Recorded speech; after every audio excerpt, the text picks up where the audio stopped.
Cancer নামটা শুনলেই না সবাই আটকে ওঠেন না? মনে হয় না ডেথ সেন্টেন্স বোধহয় দিয়ে দেওয়া হলো? কিন্তু ক্যান্সার সব প্রতিরোধ করার সবচেয়ে ভালো উপায় কি জানেন? একদম আর্লি স্টেজে ধরা পড়া। যদি আর্লি স্টেজে ক্যান্সারকে ধরা যায়, ক্যান্সার কিন্তু সারতে পারে। এবার আপনি আর্লি স্টেজ বুঝবেন কি করে? খুব সিম্পল আপনাদের এক্সাম্পল দিই। আপনি মাথা থেকে আরম্ভ করুন।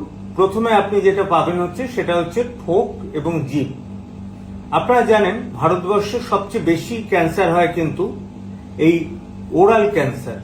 তার কারণ আমরা প্রচুর সুপুরি খাই, প্রচুর জর্দা খাই, স্মোক করি।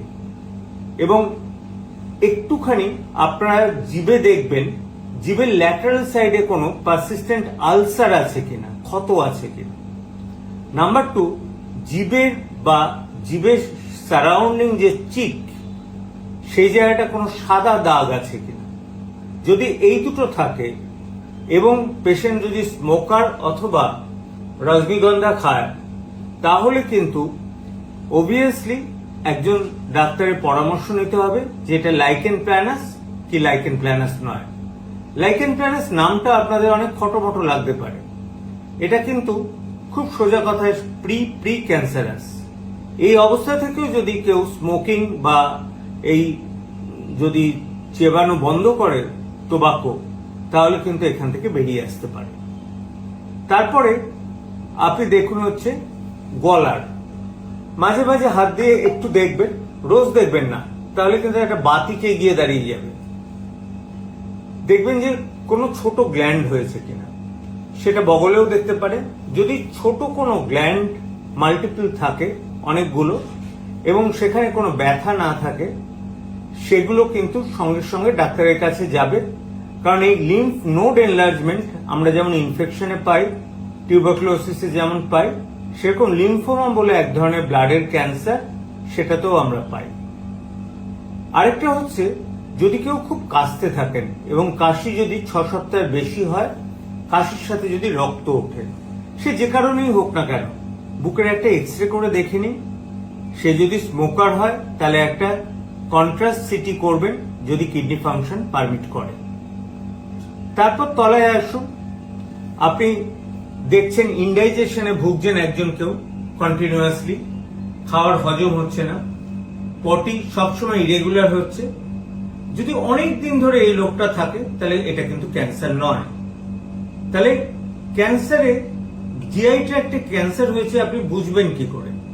যদি দেখেন sudden change in Baul habit, অর্থাৎ যে লোকটার আগে কন্টিনিউয়াসলি কনস্টিপেশন হতো, তার যদি হঠাৎ করে ডায়রিয়া শুরু হয় অথবা পায়খানার সাথে রক্ত পড়তে থাকে, অবশ্যই আপনি কিন্তু গ্যাস্ট্রোএন্টারোলজিস্টকে দেখাবেন।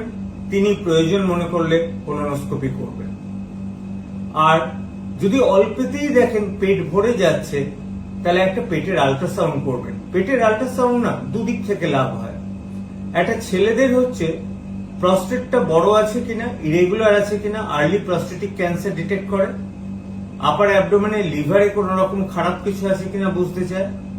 আবার অনেক পেশেন্ট হঠাৎ করে ইনসিডেন্টালি, অর্থাৎ তার জন্য আমরা কিন্তু আল্ট্রাসাউন্ড করতে দেইনি, কিডনিতে একটা টিউমার ধরা পড়ে যায়, তারা কিন্তু বেঁচে যায় ওটা ধরা পড়ে যায় বলে।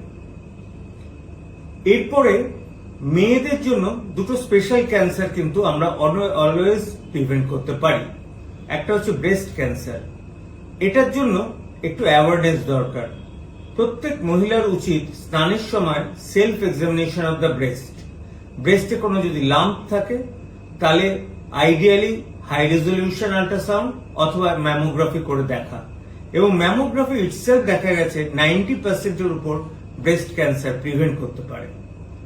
আর প্যাপ স্মিয়ার, সার্ভাইকাল ক্যান্সার, যেটা আমাদের থার্ড ওয়ার্ল্ড কান্ট্রিতে ভীষণ বেশি হয়, সেটা কিন্তু সাধারণ একটা প্যাপ স্মিয়ার, খুব একটা ব্যয়বহুল না, তাতেই কিন্তু ধরা পড়ে। এছাড়া যদি কেউ সাধারণ ব্লাড টেস্ট করতে দেন, তাতে যদি WBC কাউন্ট খুব বেশি থাকে, আবার খুব বেশি মানে এটা ভাববেন না যে 10,500 হয়েছে মানে খুব বেশি, মাথা খারাপ করে ফেলবেন। কারো হয়তো 40,000, 50,000, তাহলে কিন্তু অবশ্যই ডাক্তার দেখাবেন। আরেকটা সোজা সাপটা কথা বলে দিই, কেউ যদি খাওয়ার ইচ্ছা কমে যায় আর ওজন কমতে থাকে তাহলে কিন্তু অবশ্যই ডাক্তারকে দেখাবেন। কিন্তু যদি দেখেন খাওয়ার ইচ্ছা খুব বেশি আছে কিন্তু ওজন কমে যাচ্ছে, তাহলে দুটো অসুখের কথা ভাববেন, একটা ডায়াবেটিস আর একটা হচ্ছে থাইরয়েড। আশা করি এখানেই বুঝতে পারলেন।